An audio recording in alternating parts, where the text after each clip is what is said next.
Pen It to Win It, Going Beyond Book Sales by C. Ruth Taylor.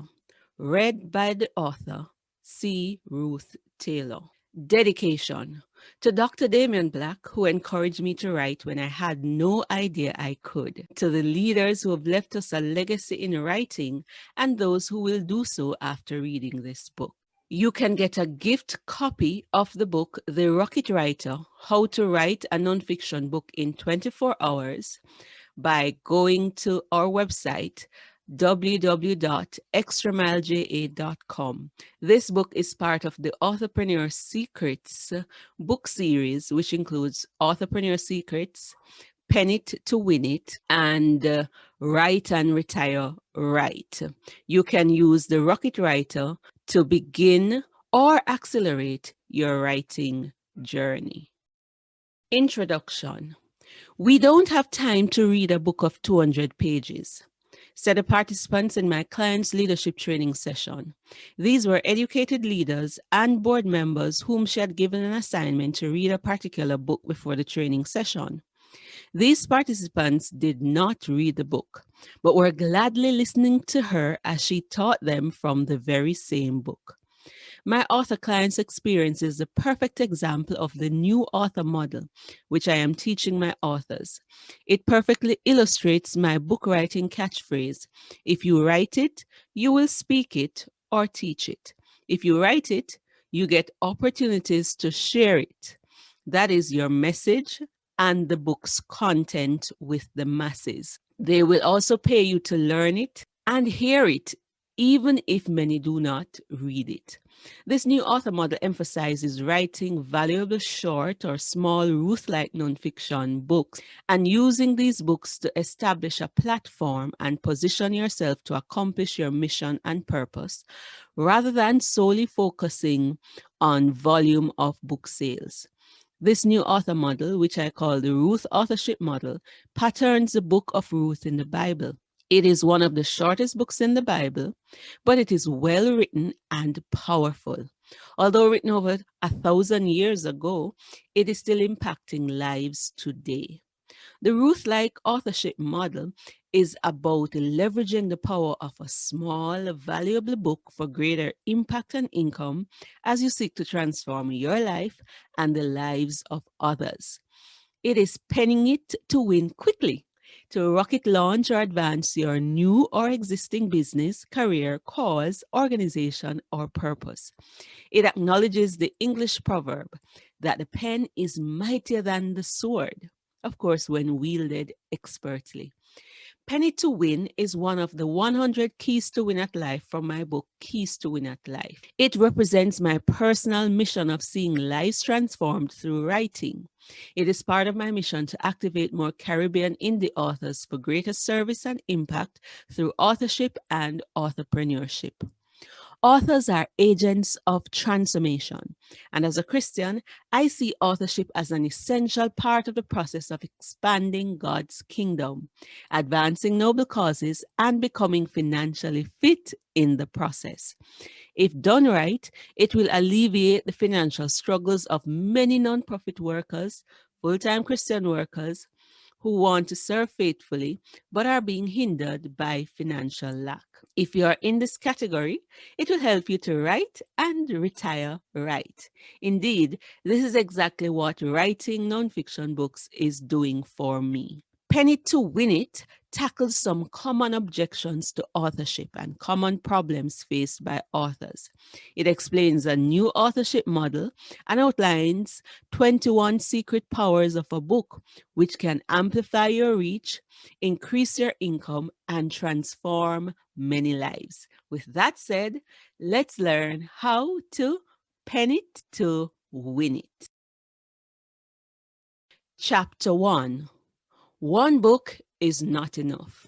It was the day that turned my life around. It was almost 5 months after publishing my first book, and I was struggling financially. On that fateful day in June 2015, my eyes swelled with tears when I came off the phone after talking with a friend. The reality of my poor financial health was staring me coldly in the face, and I felt terrible. I had to take care of an urgent personal need, and my friend was offering me the services free of charge to meet the need, but I could not take up the offer. I could not find 300 Jamaican dollars or $2 that day to cover the transportation costs to get to the venue. I remember how my voice trembled on the phone as I tried to maintain my composure and fight back the tears. The feeling of embarrassment washed over me that day as it forced me to tell my friend the truth about my dire financial rut. That day, I questioned the dream. Should I really have turned down those teaching offers to pursue a dream of starting my own personal development business to write and speak to transform lives? Why am I prolonging my financial struggle like one who has had no education and training? Is this dream worth pursuing? The Chinese bamboo tree. Yet in those moments of frustration, as I questioned my newfound mission, I knew deep down that this too would pass and that one day I would look back and laugh in triumph over this moment. I knew all too well from experience that despite being unable to meet the immediate need on this day, that help was probably on the way. But at that moment, I was broken. It was then that a tree taught me a valuable lesson. And that lesson gave birth to my second book, When Trees Talk. In that moment, the Chinese bamboo tree spoke to me and reminded me of a vital life lesson. What's worth having is worth waiting for. You are making a difference, it said. Stay on the path. Your change will come. Don't give up. They say the Chinese bamboo tree takes 5 years before it emerges from the ground. And within 6 weeks, it grows 90 feet tall. On that day, the story of the Chinese bamboo tree renewed my vision. And later that day, another friend visited me and encouraged me. He told me that he saw a vision of me writing until I was old. Also, the very next day, another friend from the Caribbean who was visiting Jamaica took me to a Chinese restaurant for dinner. Those experiences encouraged me to stay the course of writing books, publish many books. I learned firsthand that it is very difficult to make a living as a writer by being dependent on the book sales of one book. By September of that year, 2015, after publishing my first book earlier in January, I had to get a part-time job to sustain myself. While working part-time for 3 years, I wrote and published 3 more books. At the end of those 3 years in July 2018, I resigned my part-time job to make a full-time living with my writing. The difference this time is that I was not depending on mere book sales for survival. I had learned to develop multiple income streams from books. When I wrote this book, Penny to Win, 14 months later, I was still doing well. I had a small emergency fund and I was paying my bills month after month. I had matched my part-time income and had plans to double it in the next year. I feel like the Chinese bamboo tree that is emerging from the ground and is about to grow 90 feet tall. Most writers are not making a full-time living from their writing. They often need a full-time or part-time job to sustain themselves. The authors who are making a full-time living from their books are producing a high volume of books or have learned to use their books to generate multiple income streams. I am doing both. Authors who eventually make the jump to living fully off their books often begin as minimalists. They live very simple lives and cut down on their expenses. I am currently a minimalist living in a small rented apartment. Indie author sensation Joanna Penn of the Creative Pen podcast started her full-time author journey this way. She sold her 4-bedroom home and moved into a small apartment. Now, after 10 years in the industry, she is a multi-six-figure author and has purchased a new home. No time to write? How can I be talking about one book being not enough when many are struggling to find the time to write one book? Many aspiring authors say that they have no time to write. Honestly, I believe we find time for what is important to us. Perhaps the issue is not time, but a lack of know-how and a lack of motivation or the discipline to sit and write. In our rocket writing program, we teach busy persons to write in 10 to 15-minute time block.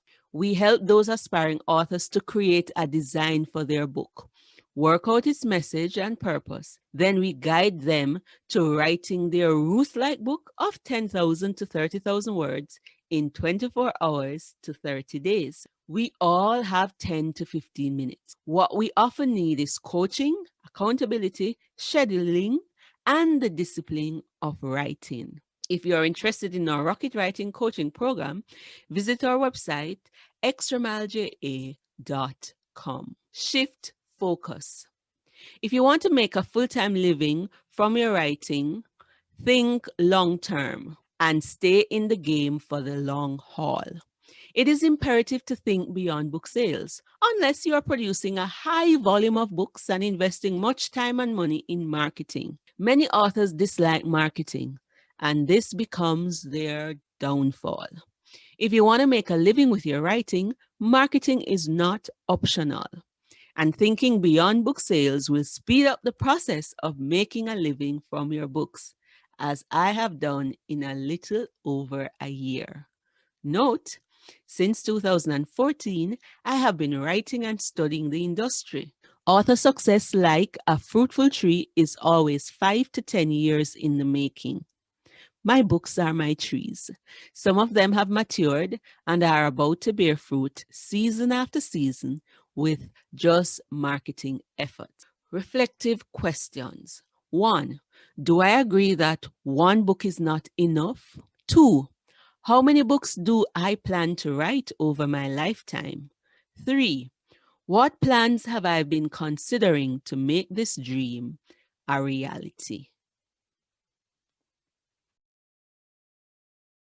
Chapter 2. Readership and Authorship Objections. Jamaicans don't like to read. This is a fairly common objection I get whenever I encourage someone to write a book. But I don't share these sentiments because people are constantly reading on social media and on the internet on a daily basis. However, I get what they mean. Perhaps the majority of our people don't like to read books, and especially big books, as evidenced by the story I shared in the introduction. What is interesting to note is that the world's largest floating book ship, the Logos Hope, loves to come to Jamaica because our people are among its best buyers of books. Now, does buying books prove that people read them? Not necessarily, but this objection to authorship at a deeper level is really related to the fact that aspiring authors don't believe their books will sell, and some objectors say this directly. People are not buying books, they say, or my books are not selling much. This is an objection and frustration I frequently hear from indie authors. They are right. The average author sells 250 copies of their new book in a year, and some in its lifetime. While selling books is hard, the problem is many authors feel entitled to be read.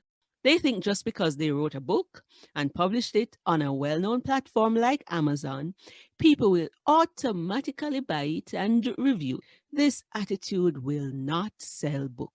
Those who sell thousands and millions of books have a marketing strategy. They are usually willing to market their books. They do what it takes to get the visibility and credibility to gain the privilege of their books being bought and read. However, there is another perspective I want to share in response to this objection: writing for impact and legacy. I'll use a story from one of the world's oldest historical books to drive home the importance of writing. In the biblical account of three great leaders, Moses, Joshua, and King Josiah, one of whom was centuries apart from the first author leader himself, Moses, whose work transformed an entire nation, we see the importance of writing for impact and leaving a legacy. The first prime minister or president of the nation of Israel was an author by the name of Moses. It is said that Moses was well learned and that he grew up in the house of Pharaoh when Egypt was the world power of the day. Moses' people had been slaves in Egypt for about 400 years when he came to the scene. And when Moses was 80 years old, the people were ready to throw off the chains of slavery. They wanted liberation, and Moses became their liberator. In the process of liberating a nation of about 2 million people, Moses wrote his experiences and created a written constitution for his people, Israel. It is important to note that he became a liberator at age 80, but his writing still impacts people to this very day. Note, it is never too late to start writing your book, and you can still be used greatly in your senior years. Shortly before the death of Moses, who led his nation for 40 years, he read the book he had written, the Book of the Covenant, to his nation. His successor, a military leader named Joshua, was given explicit instructions for success. These instructions included reading, studying, speaking, and obeying what was written in the Book of Moses. God told Joshua in Joshua 1:5-8 that if he wanted to lead successfully, he should read and follow the instructions in Moses' book. Joshua's success was therefore in direct relationship to this guidebook. Today we know Joshua was indeed a successful leader. He made the tribes of Israel landowners and gave them a permanent homeland. Then, after several hundred years of settling in their new homeland, the people abandoned the book of Moses and the nation became corrupt. After a while, the book became lost and remained closed for decades. In that time, the people did what was right in their own eyes. But one day, someone found the book and read it to a young king named Josiah, who was leading the nation and was in his 20s. When someone read the book to him, it radically transformed his life and later the nations. Notice, Josiah himself did not sit and read the book that Moses wrote. Someone read it to him. See 2 Kings 22-23. He therefore got the audio version, and it was powerful and effective. The reading so impacted him that he gathered the entire nation and designated readers to read the book of Moses to all the people. He then used the information in the book to bring massive reform and prosperity to his nation. As I read these stories, the dominant question that stood out in my mind was, what if Moses had not written this book? In Josiah's story, you see clearly the impact of a book on generations far removed from the author. Josiah got the information in the book some 300 years after it was written. One book impacted two leaders in two different eras and brought change to many. The other thing that struck me in the story is the power of an audiobook and the impact of one book on one person. Note, in this story, the majority did not each have a copy of the book to read for themselves, but they got the message and benefited from the book. Note, when we focus primarily on massive book sales and getting millions of individual readers, we can miss the power of a book. You can reach millions of people with your book without selling millions of books. You don't need the masses to read your book to win as an author. Focus on getting your books into the hands of leaders and influencers who read. Notice in Josiah's story, the focus is on the leaders, and leaders are usually readers. Those who read, lead. Those who read, succeed. In fact, most of the world's ultra-successful persons today are known to be voracious readers. In an article on the Huffington Post, contributor Andrew Merle notes that reading is the number one habit of successful leaders. For example, Bill Gates reads 50 books annually or one book per week. Warren Buffett reads 600 to 1,000 pages per day. Mark Zuckerberg resolved to read a book every 2 weeks in 2015. Elon Musk learned to build rockets by reading books. And of course, Oprah Winfrey highlights a book each month in her famous book club. Therefore, write for the future leaders who will read and impact the many who don't read. Leaders, especially those elder statesmen who have had massive success, need to share their experience so the next generation can have a written record to guide them in their leadership role. My concern is that too many older leaders are dying without leaving instructions for the next generation to lead well, especially those in the Caribbean. And it truly breaks my heart. How many business leaders will die without leaving a legacy in writing for future generations of business leaders to become successful in business? How many outstanding church leaders will die without leaving a book of instructions for the next generation of leaders? How many grandmothers and grandfathers will die without leaving a legacy for their family to thrive? Grandparents usually have so much wisdom and knowledge. In our Caribbean culture, they often use proverbs and parables to share their wisdom and teach life lessons. What if we could get these elders to document their stories and experiences like Moses? I believe if we do, we will see a radical transformation of our societies and more effective leadership at all levels. We can impact 1 million people without selling 1 million books. Let's write to target the few who will impact the many, the leaders who will take the message to the masses. In today's world, it is even easier. One person can read a book and share the idea from that book with millions via the internet and social media. As we conclude this section on writing for impact and legacy, bear in mind the banana tree. In the beginning, I introduced you to the Chinese bamboo tree. Now we need another tree to drive home this point. When a banana tree is dying, it sends up shoots, and while it is dying, it is bearing fruit. When a banana tree begins to bear fruit, the tree starts to topple under the weight of its own fruit. Thus, the owner usually needs to provide some support system to ensure the fruit comes to maturity. In my country, we use sticks to hold up the tree or tie it to something sturdy. In the same way, young leaders who don't have the support they need will topple over and not fulfill their potential. Note, Moses mentored Joshua, his young shoot and successor, and he left him written instructions to thrive as a leader. He gave him support to bear lasting fruit. When seniors leave a book of instruction, a book of stories, experiences, wisdom, and teachings, we're giving the younger generation of leaders support to thrive. Many times, young leaders have zeal, but insufficient knowledge and wisdom to lead well. When we write and write plainly, they can read and lead with a correct understanding.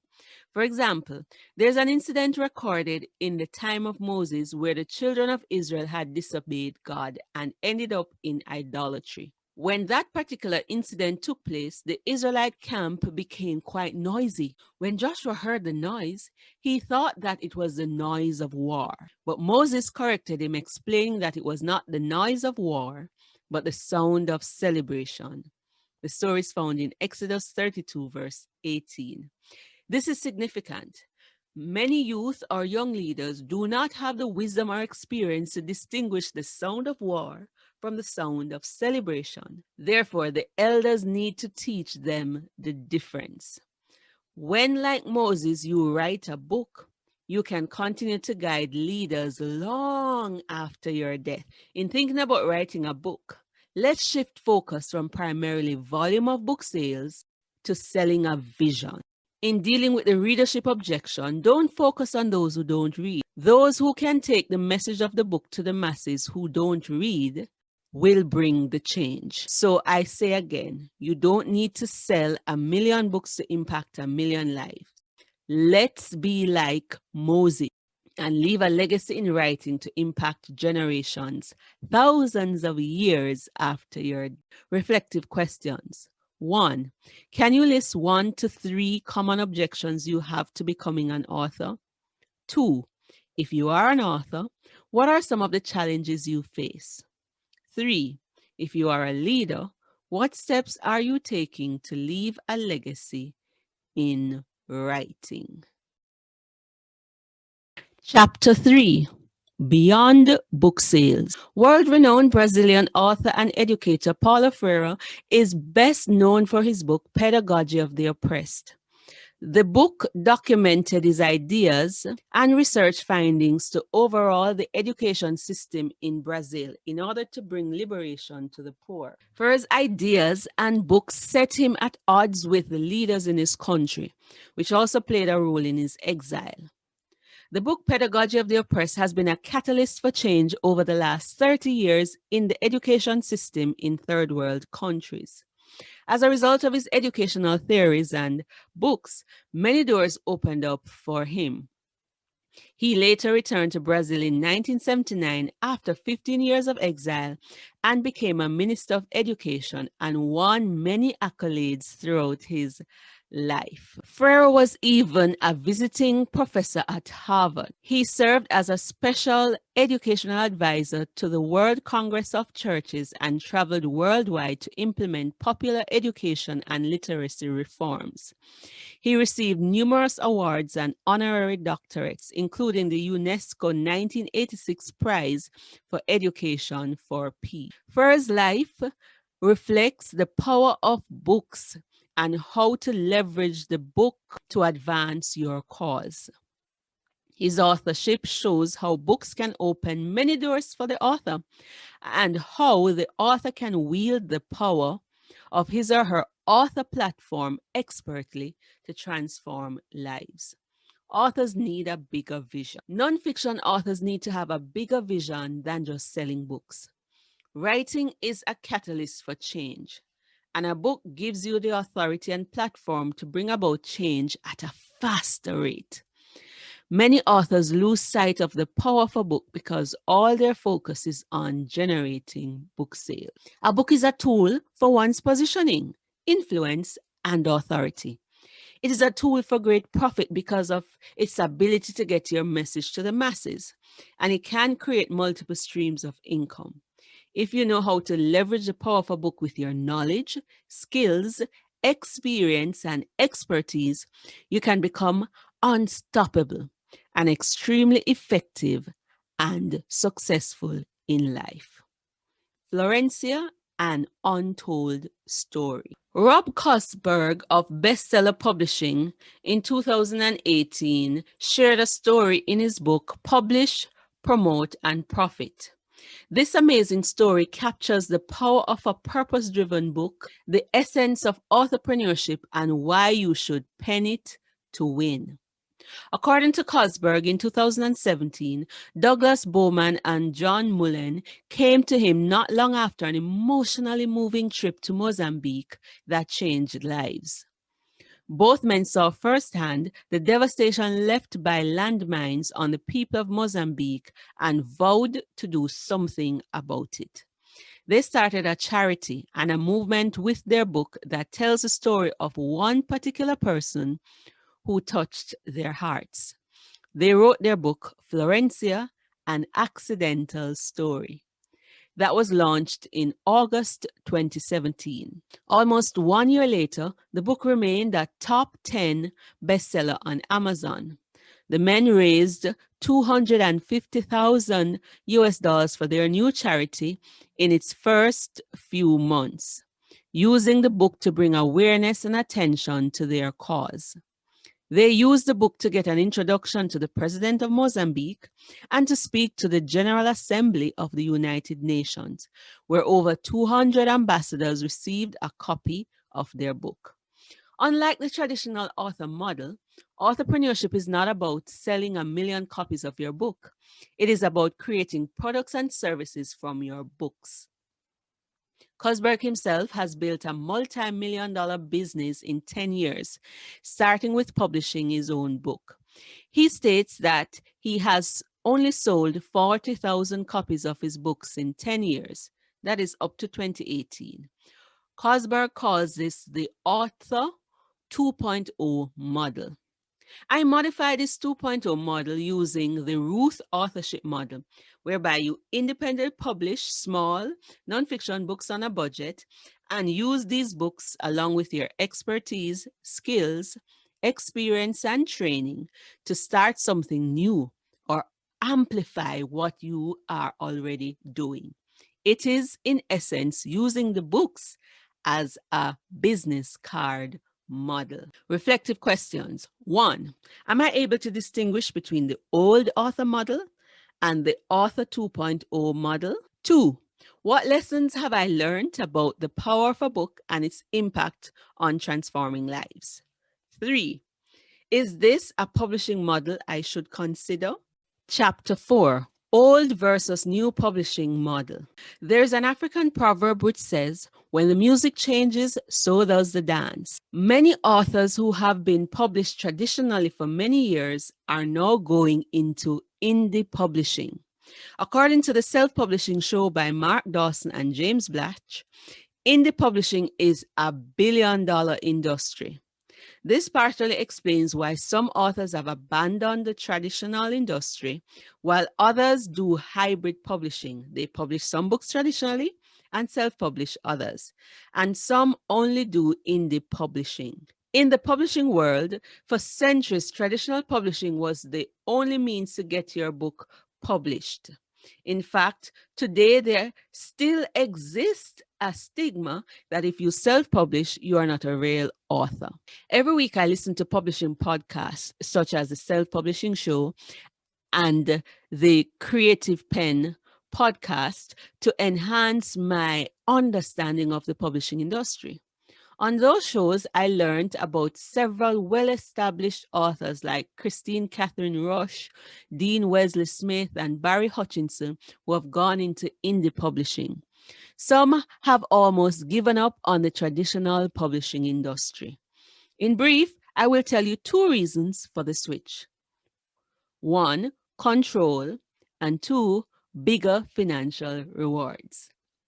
Traditional publishing usually involves submitting your work to an agent who secures a publishing deal for you, and the publisher usually gives an advance payment for the book prior to publication.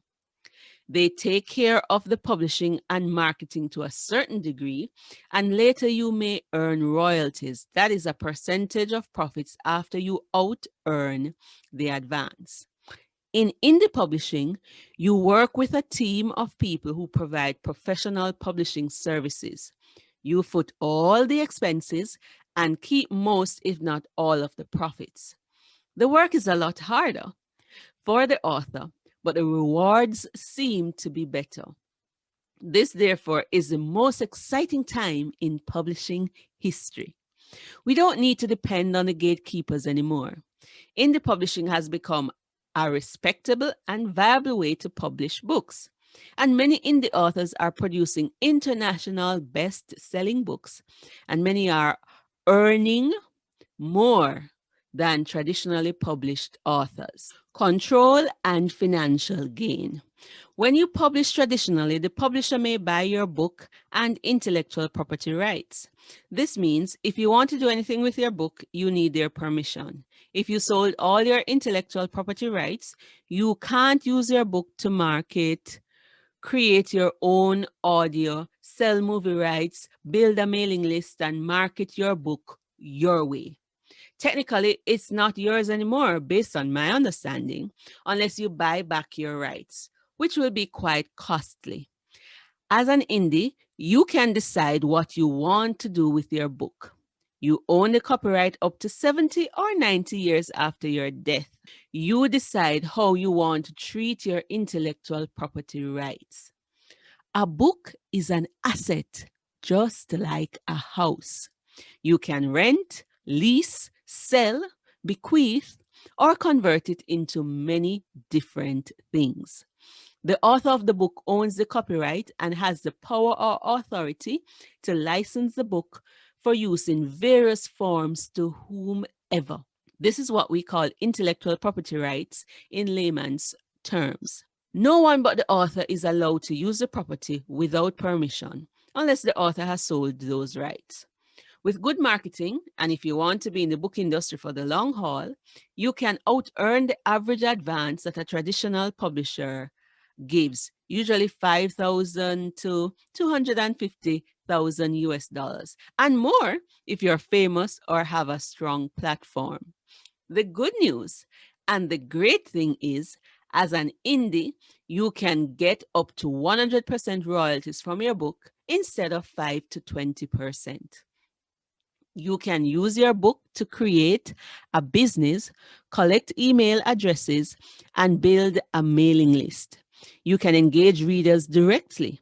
These are things many traditionally published authors can't do or could not do in the past. They are limited in what they can do with their books. But as an indie, you have complete control over those factors. I prefer the indie publishing model. As an indie, you don't need anyone's approval or permission to do what you want with your book. This is a major reason why many traditionally published authors are now making the switch.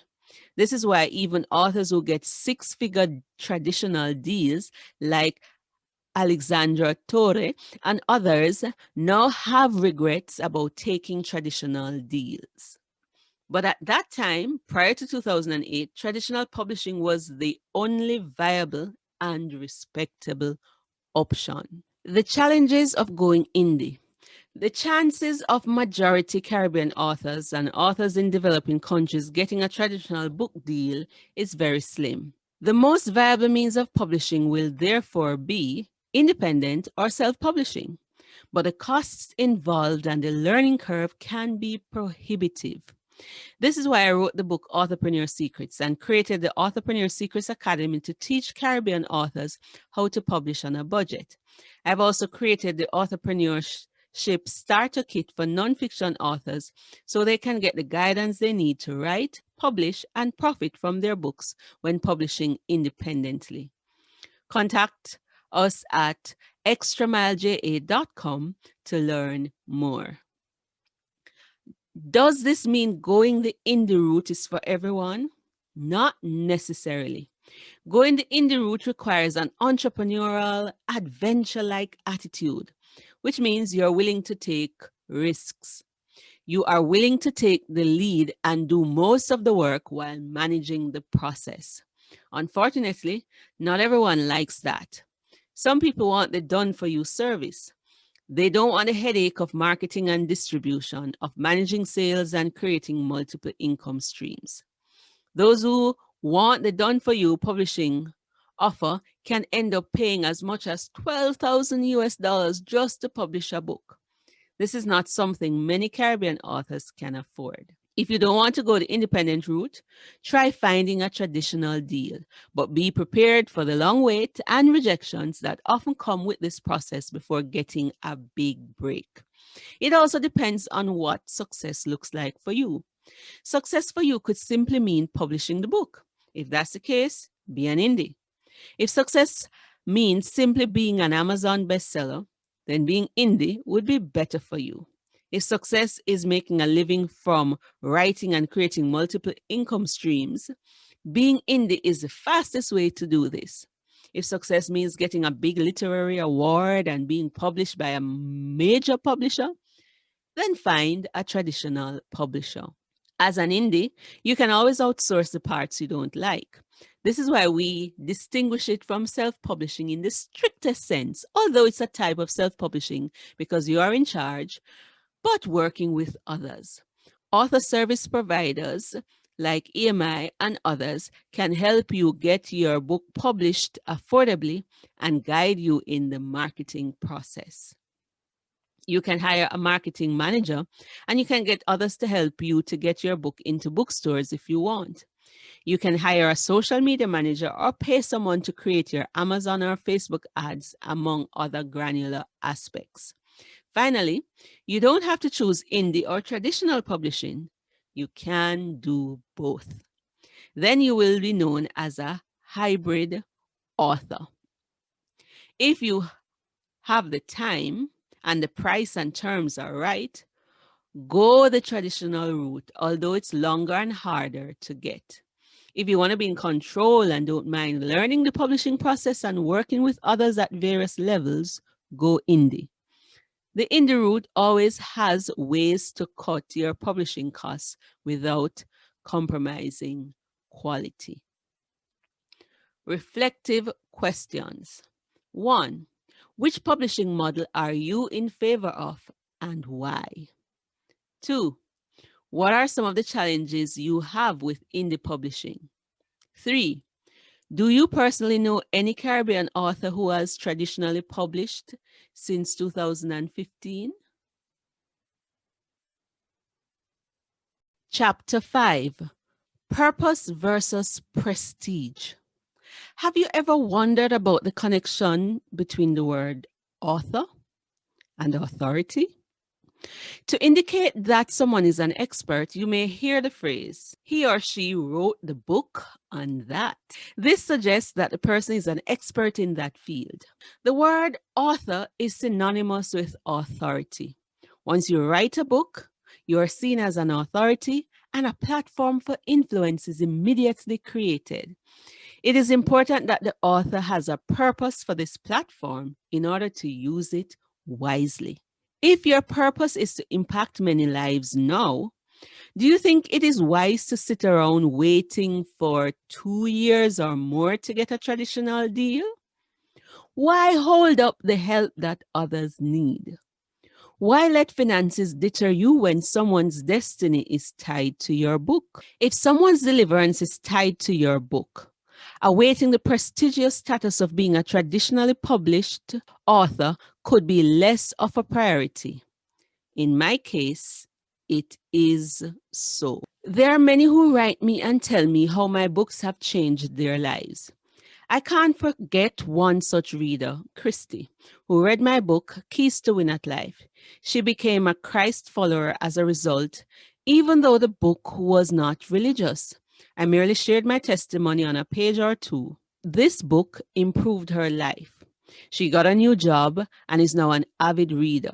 She's also doing better emotionally after reading my book. She was so impacted that she contacted me via LinkedIn to share her story. Note, if you're an author, always leave contact information in your book so readers can communicate with you after reading your book. The might of the pen.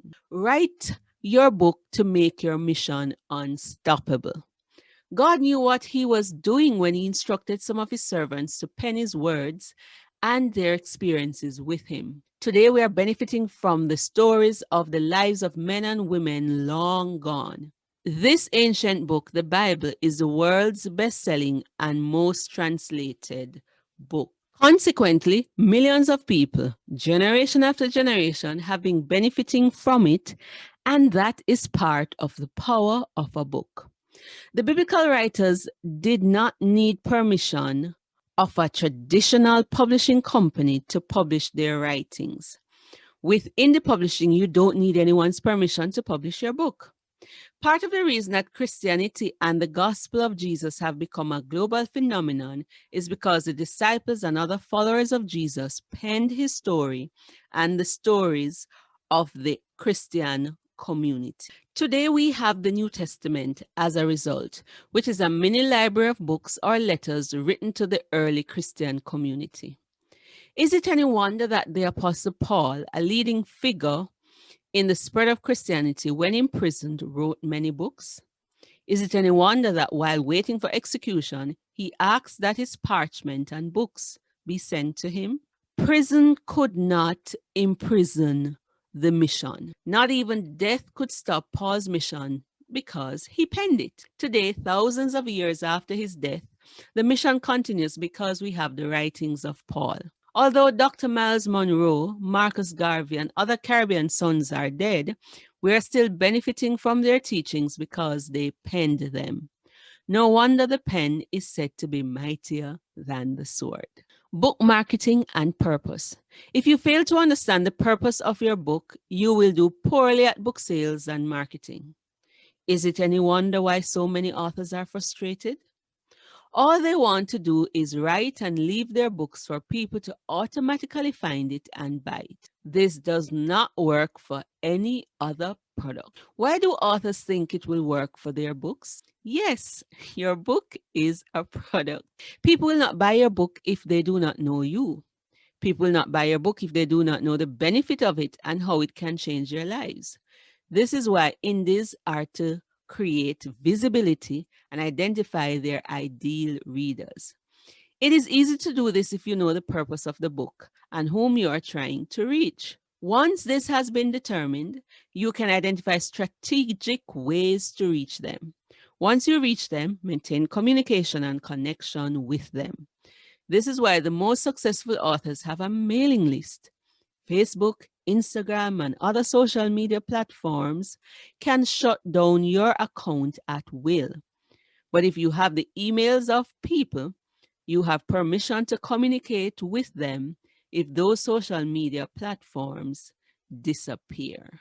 Expose readers to the content of your book outside of the book itself. In this way, you establish credibility, visibility, and likability. Eventually, some of those with whom you are communicating will become book buyers. Build your tribe of readers and provide them with helpful information continually. Don't just push your book onto them. Show them that you care about them and their needs. After all, what is a nonfiction book? Is it not a medium that has your knowledge on a particular subject matter arranged nicely in a logical way? A nonfiction book primarily solves a problem or inspires its readers and can also entertain. The message, therefore, can be disseminated in other ways outside of your book. Think beyond the book. Think about helping people first and foremost. Establish your mission and write a purpose-driven book. Then you will win the marketing game. You will also win the marketing game if you understand well the secret power of a book. The Ruth authorship model. In the Ruth authorship model, we encourage authors to write multiple books in a series. Write fast, publish independently, and affordably. We encourage authors to properly market their books and go beyond traditional marketing methods. Build an engaged tribe of readers and consistently add value to them through regular communication. We encourage authors to create multiple streams of income from a book and not focus so much on volume of book sales. This is easier for nonfiction authors, but it works with fiction writers as well.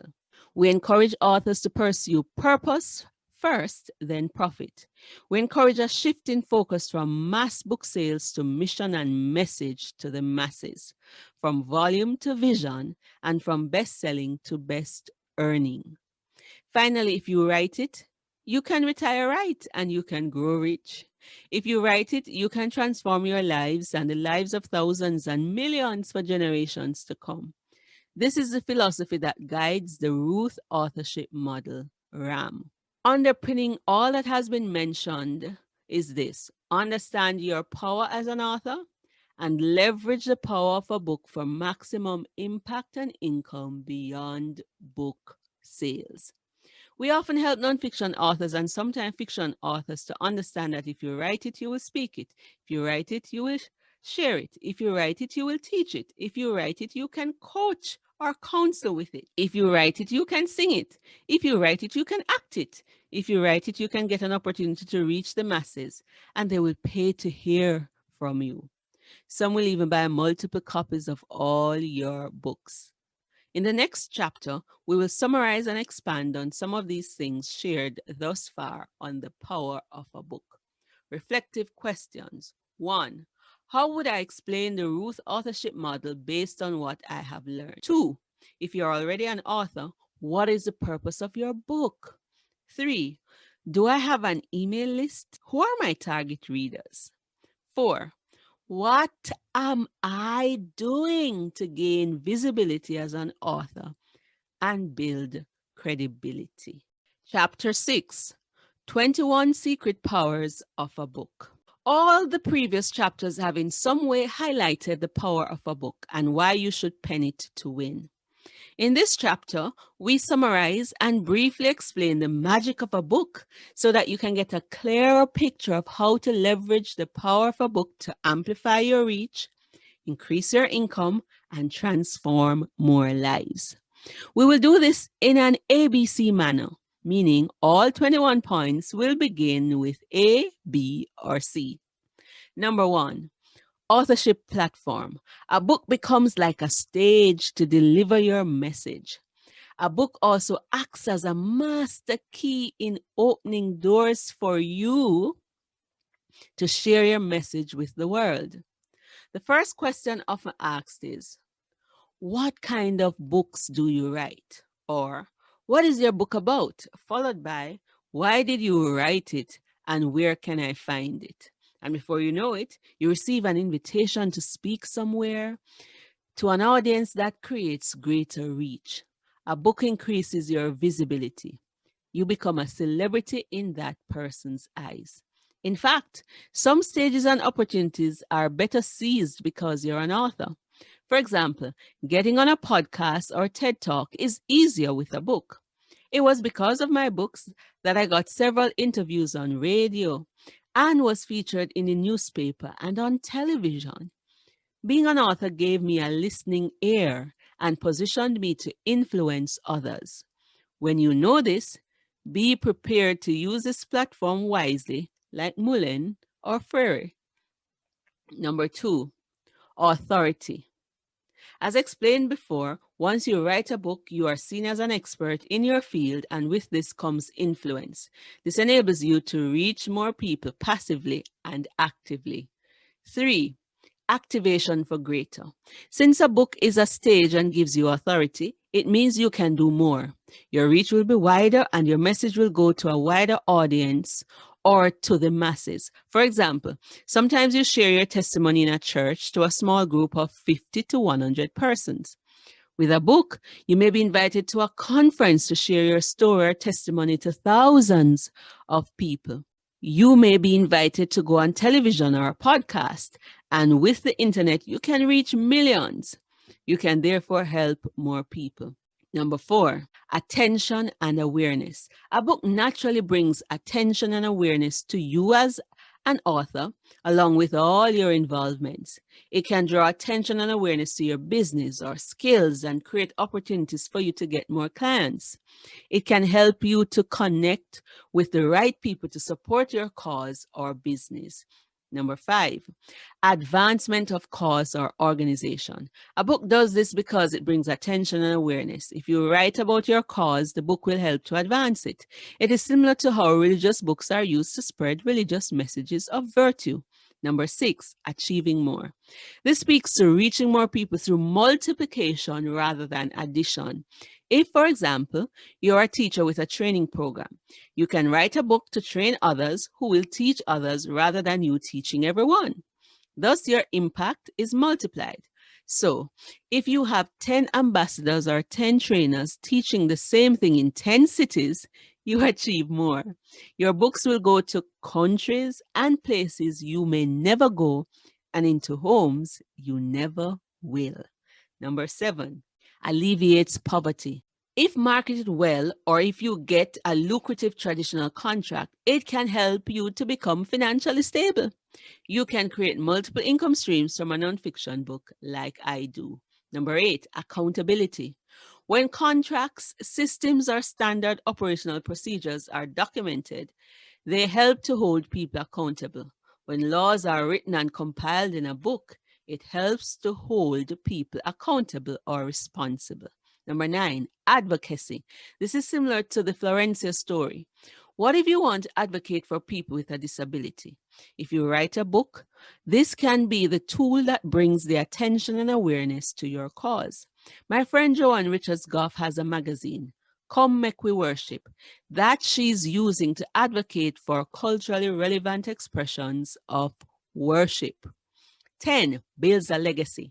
A book can ensure your knowledge and mission is passed on to the next generation like Moses. It can be used in succession planning as information can be documented which the next generation can use long after you die. It is like planting trees. I am benefiting today from trees that were planted over 40 years ago by a man I never met. His legacy lives on. Number 11, boost success. If you are already a superstar, writing a book gives you even more visibility and reach. It amplifies whatever you already have, thus boosts your success. If you are unknown, the book can enable you to become known. Number 12, business builder. A book is one of the fastest ways to build a business, scale, or take your business to the next level. If, for example, you have a counseling practice and you document your techniques and success stories in a book, it will draw more attention and awareness to what you are doing, and thus you will get more clients. You can even increase your pricing or rates. You can document your skills and expertise in a book along with your story to build or boost your business. 13, clarity. A book can help you clarify matters or concepts. Almost everything you need to know has been written in a book somewhere. Books contain answers to questions. Books educate. As a writer, you will write your experience or conduct research. This can help you to gain clarity. The book can also be written to clarify facts. In the Bible, Dr. Luke wrote 2 books to clarify the facts concerning the Jesus movement for a political leader named Theophilus. 14, changes the narrative. A book can help us to see ourselves and others differently. For example, the book Hidden Figures, which became a movie, is changing the narrative about women and careers in science, technology, engineering, and mathematics, STEM. It showcases the real stories of women who worked at NASA and played critical roles in sending the first American man to space. They were all wives and mothers. This helped me to realize that I can have it all. As a Black woman, I can be brilliant, have a career, and still hold a family together. Women are good at math and science and can excel in careers long dominated by men. This book has changed the narrative. 15, creates extra income. A book can become passive income or simply create extra income. So many times I need cash and I attend a session or an event where I sell a book and it helps to stop a gap. It is, after all, a product. 16, career starter or changer. A book can launch new careers or change old ones when you put your expertise in a book or get involved in the various aspects of the book publishing business. You can start a career as a full-time author with books. You can become a professional speaker after writing your book and using it as a launching pad. You could become an audiobook narrator or a coach by putting your expertise in a book and then monetizing it. Number 17, change systems and lives. Pedagogy of the oppressed changed the education system in many countries.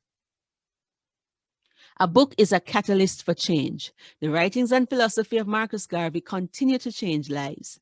Nelson Mandela's story captured in his book, The Long Walk to Freedom, has changed my life. Neil Anderson's book, Victory Over the Darkness, delivered me from suicidal ideation as a teenager. A book can change an individual, community, and a nation. 18, confirms facts. Similar to gaining clarity, a book can confirm facts. Did John or Mary exist? Did this take place a century ago or not? If these things were recorded in books, these books can clarify and confirm facts. 19, captures information. A book is a good recording tool. It creates a historical record of facts. It captures teaching material and entertainment material. It captures stories, policies, and procedures so that information is not lost or the record of a whole civilization. 20, creates movements. As a publisher, Jamaica's first national hero, Marcus Garvey, uses writings to start the United Negro Improvement Association, UNIA.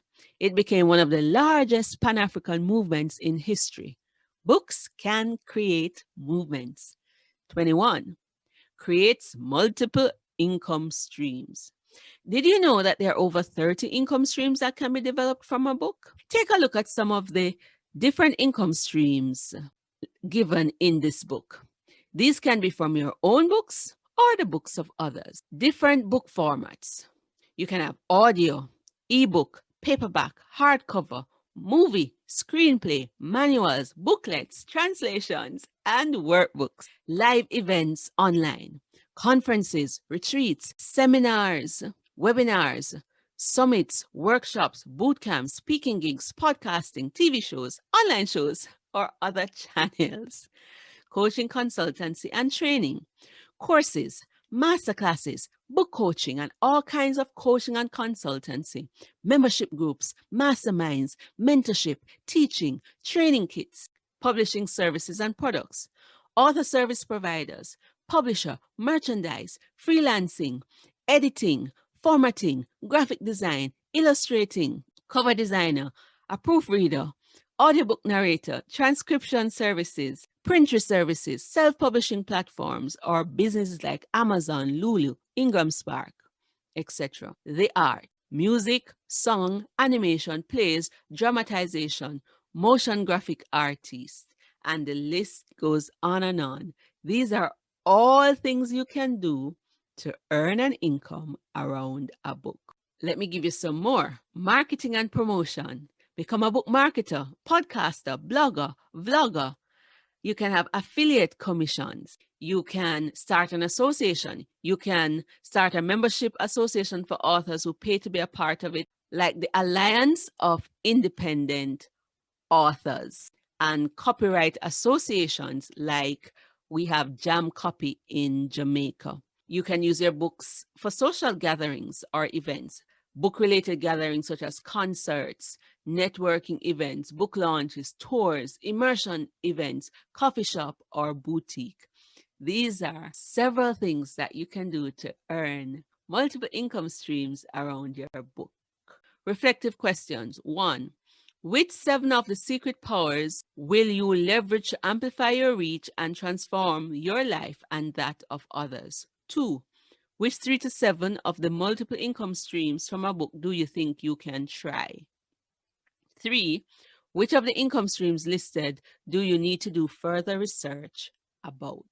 Chapter 7. Write and Retire Right. You amaze me. How old are you? I asked. I'm 91 years old, she replied. I was even more stunned at her age. Not only was she driving a standard motor vehicle, but she was still able to run and change a tire. Mrs. Harley was a retired lecturer, social worker, and entrepreneur who was living the retirement dream. She was still doing fruitful and fulfilling work at age 91. She was standing and walking tall. Mrs. Harley had no significant ailments apart from hypertension, which she only recently developed. She was an active member of the Citizens Association in her neighborhood, and she volunteered regularly with the Salvation Army. She was still able to do her gardening and maintain a nice property. She also had built a 1-bedroom flat on her property for rent. As I approached my 40th birthday, I could not help but admire Mrs. Harley. She was the perfect model of how to retire right. When I discussed with her my fears of reaching age 40 before owning my first home, she reminded me that 40 was just a number and that many of the homeowners in her neighborhood were originally civil servants who did not get their homes until later in life. Therefore, I had nothing to worry about as long as I had a plan.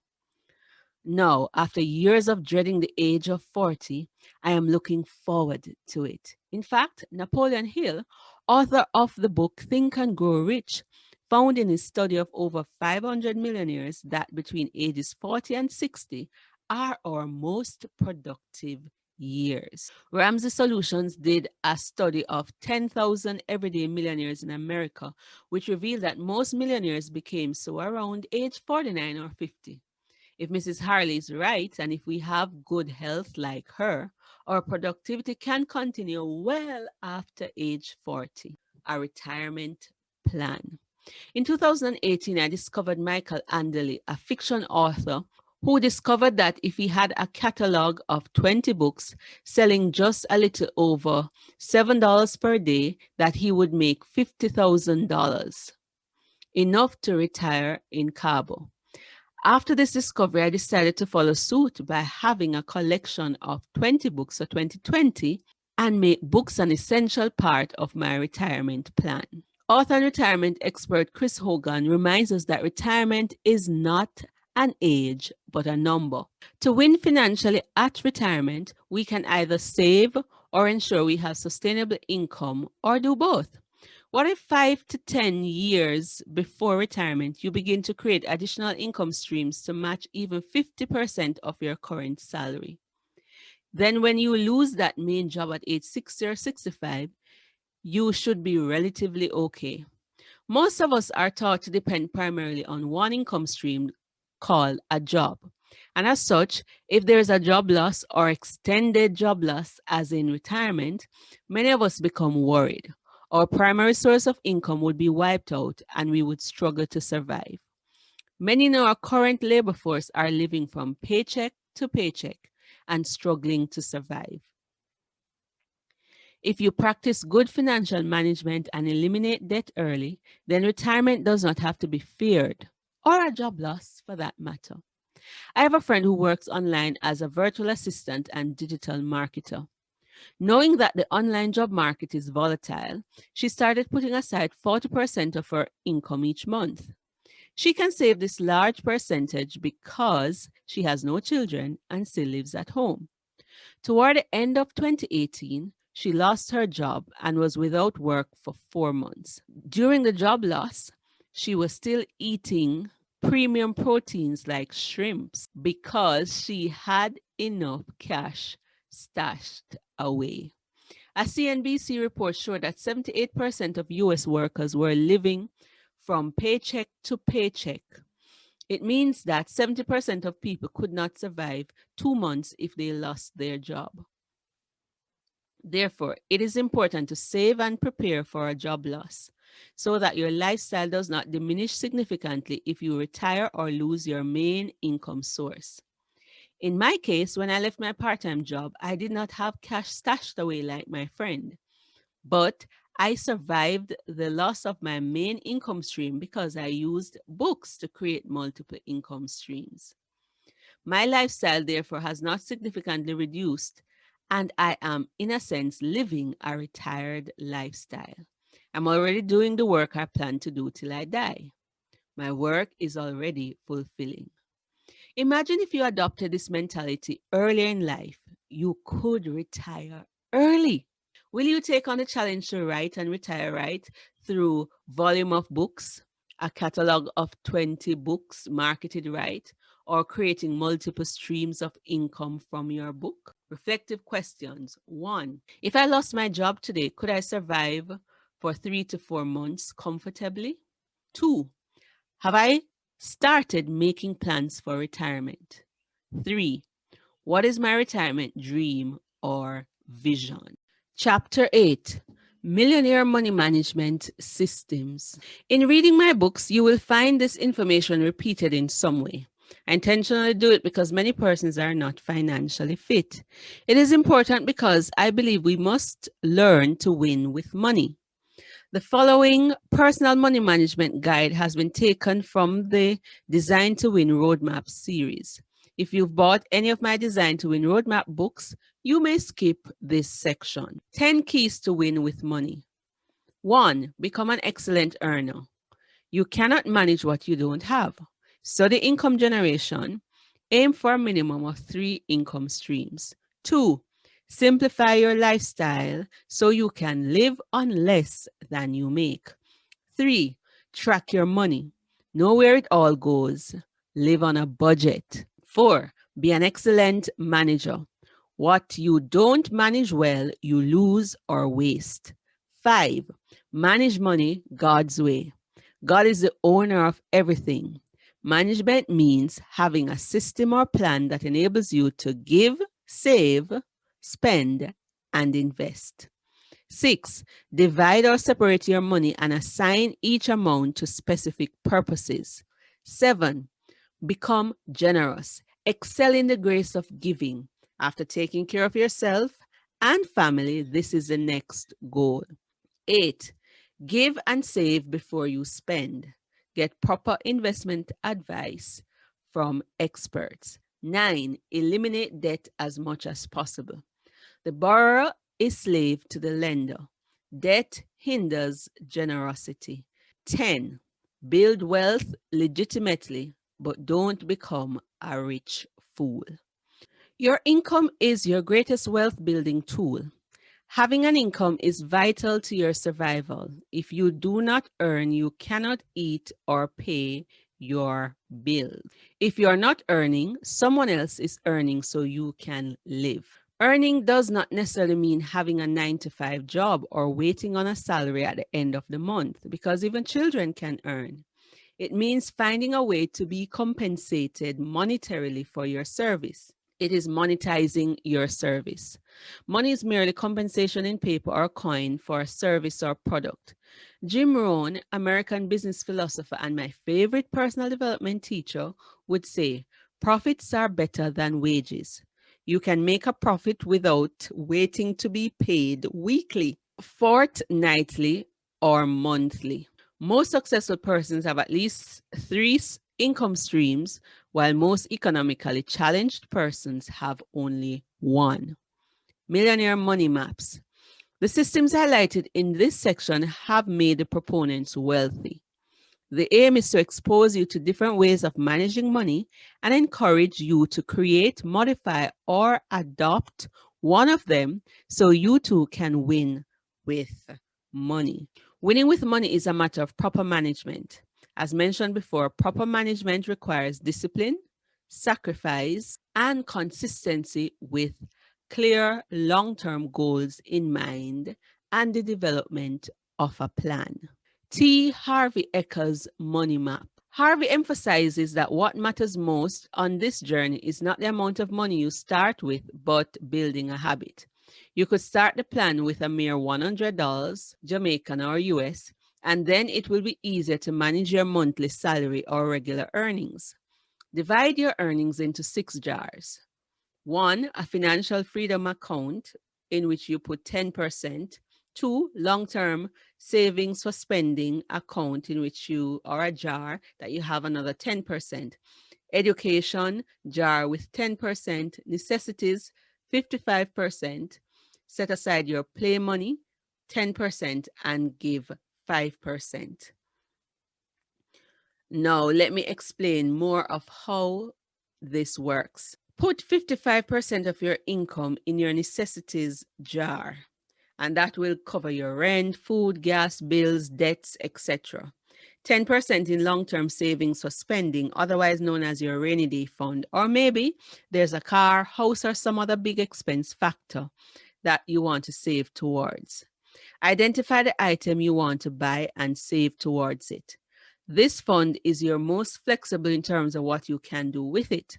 It also serves as your emergency fund. Financial expert Dave Ramsey proposes having a basic emergency fund of 1,000 US or 100,000 Jamaican dollars at all times. Eventually, move to having 3 to 6 months of expenses saved for emergencies. The 10% for play. This is for leisurely expenses, including sports, movies, general activity, and entertainment. Echo recommends spending all your play money each month, spoiling yourself. 10% for education. This is an investment in your personal growth or self-development, such as books, courses, mentoring, coaching, etc. Always educate yourself. 10% for the financial freedom account. This is for investing or anything that is going to make this portion of your money work for you toward passive income streams. Then the 6th jar, 5% giving. It is a spiritually, ethically, and morally sound practice to give a portion of your earnings towards causes to educate or somehow better people's lives. I, however, think that it would be better to allot 10% here. The more you give, the more you receive. This would mean reducing your education percentage to 5%. The Joseph Famine-Proof Plan. The name and idea of the famine-proof plan emerged from my study of the story of Prime Minister Joseph of Egypt in the book of Genesis, chapters 37 to 41. According to the biblical story, God gave Pharaoh, by way of 2 dreams, advance notice of a 7-year famine and a 7-year period of abundance. Pharaoh did not understand the dream, and Joseph, who was then imprisoned on false charges of rape, was invited to interpret his dream. Joseph had a gift for interpreting dreams accurately. He interpreted a dream and then had the wisdom to give Pharaoh a strategy to prepare for the years of famine and secure Egypt's economic system. This plan pleased Pharaoh, and it resulted in Joseph being promoted to Prime Minister of Egypt. Egypt's economy depended on agriculture, and Joseph shared a simple plan. He told them to store away 1/5 of the grain for 7 years during the period of abundance. They followed his advice, and when the period of the famine became severe, he opened the storehouses and sold the grain to the people in Egypt and those who came from other countries. In this way, Egypt prospered in a time of prolonged disaster and became the main supplier of food for the next 7 years. Application and lessons. 1. Wealth building. The famine-proof plan is not just a mere rainy day plan to survive in brief periods of disaster or difficult economic times.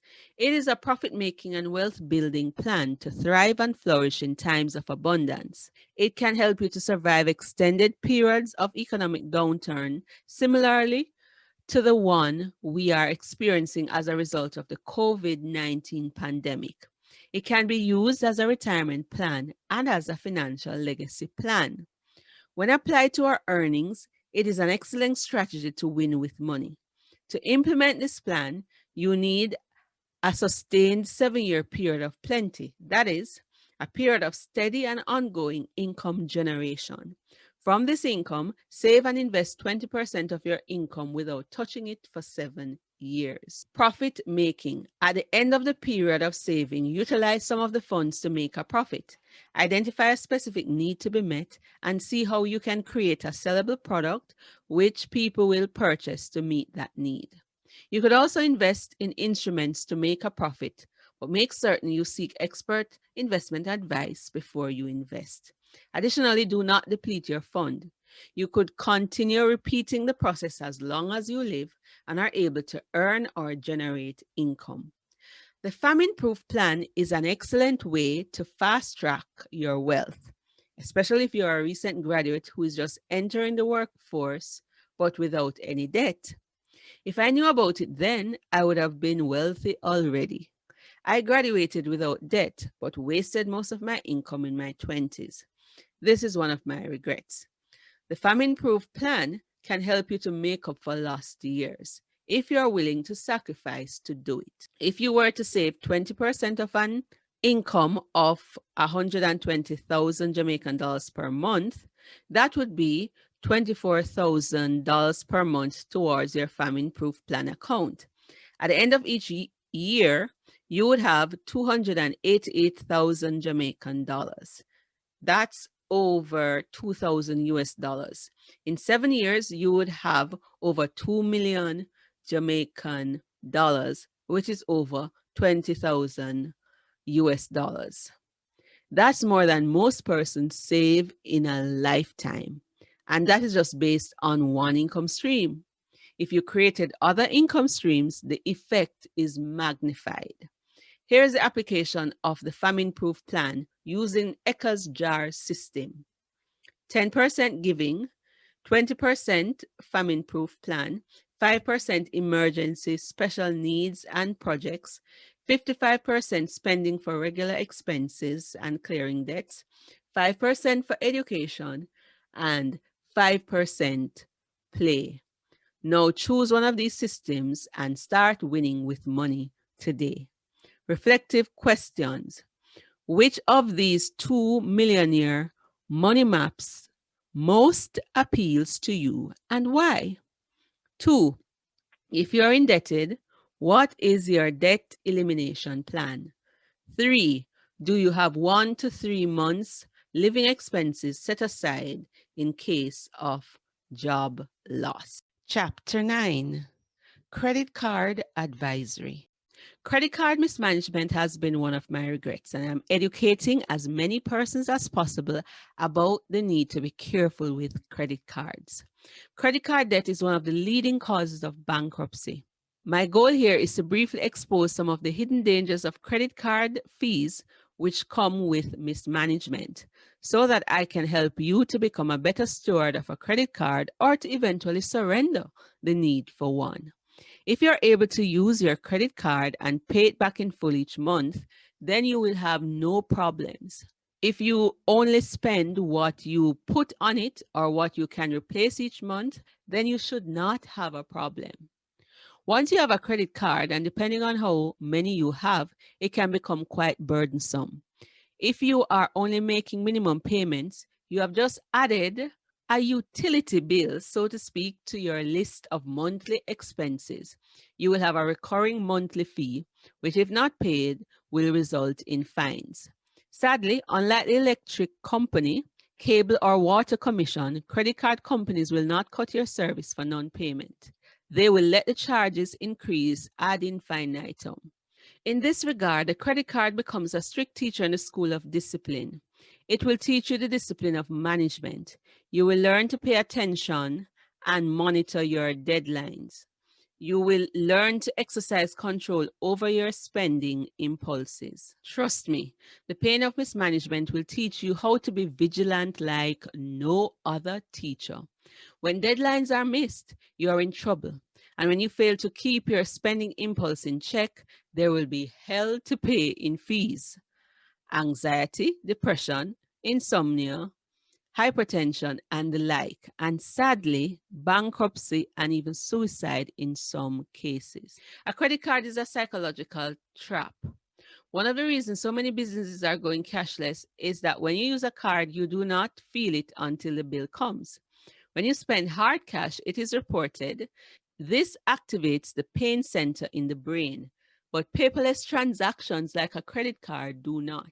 If you are not careful, you will purchase many little items online and elsewhere, and only when the bill comes do you feel the delayed pain. In addition, the use of the card may prevent you from bargaining or negotiating for a lowered price or good deal. After all, who negotiates with a computer, card machine, or Amazon online? The following lists 15 possible credit card fees based on NCB commercial bank rates and charges in 2016.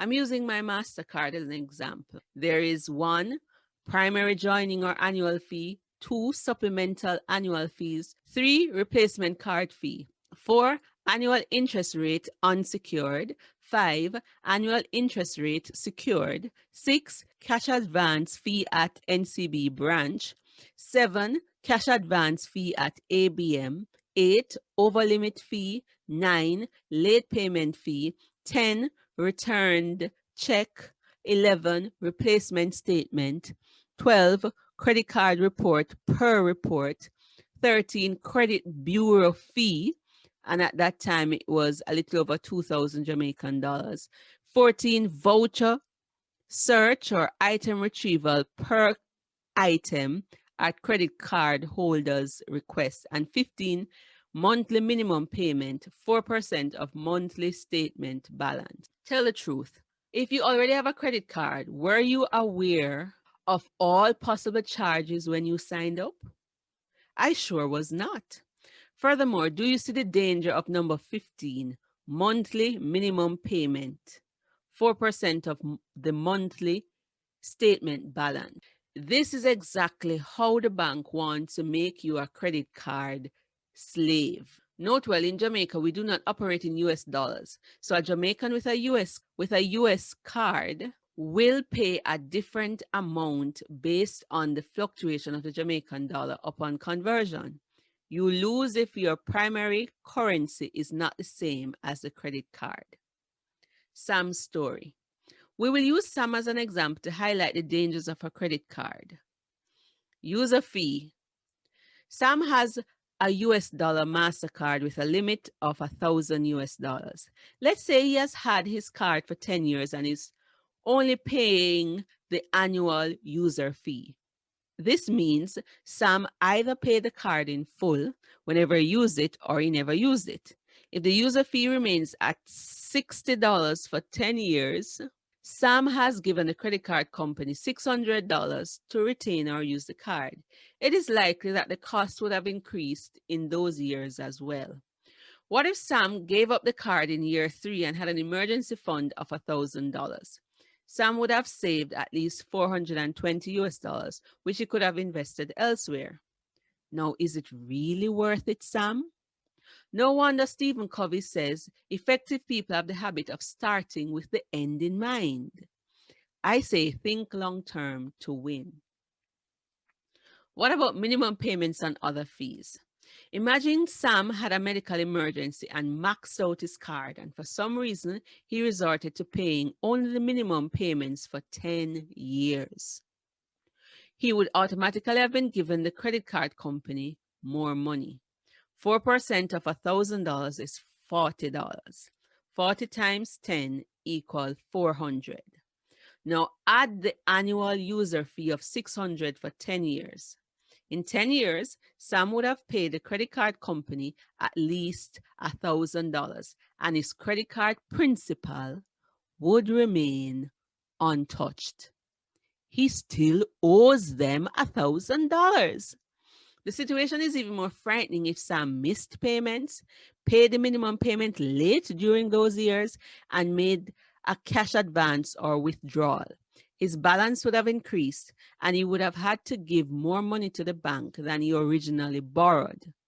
By now, you get the point. Is it really worth it, Sam?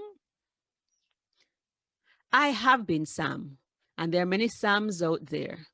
I hope you are seeing the insanity of it all. If you do need to have a credit card, bear in mind the responsibilities and do not become a victim of stupid taxation through mismanagement. Reflective questions. Having delineated the above, honestly answer the following questions. 1. Do I still want a credit card? 2. If so, am I only making minimum payments? 3. Have I been paying my credit card on time? 4. Do I have credit card regrets? 5. Is it worth keeping my credit card? 6. Can I really manage this responsibility? 7. Is there a better way to do my business without a credit card? Winning with Money, Resource Materials. You can try these books. Total Money Makeover by Dave Ramsey, The Millionaire Next Door by Thomas J. Stanley and William D. Danko, Secrets of the Millionaire Mind by T. Harvey Eker, The Richest Man in Babylon by George Clason, Think and Grow Rich by Napoleon Hill, The Legacy Journey by Dave Ramsey, Smart Money, Smart Kids, Dave Ramsey and Rachel Cruz, Everyday Millionaires by Chris Hogan, and Retire Inspired by Chris Hogan. Disclaimer, I do not subscribe to all the philosophies shared in these books. However, they do contain some practical wisdom which anyone can apply to win with money. I discard anything that does not align with my Christian faith. Examine everything carefully. Hold fast to that which is good. 1 Thessalonians 5:21.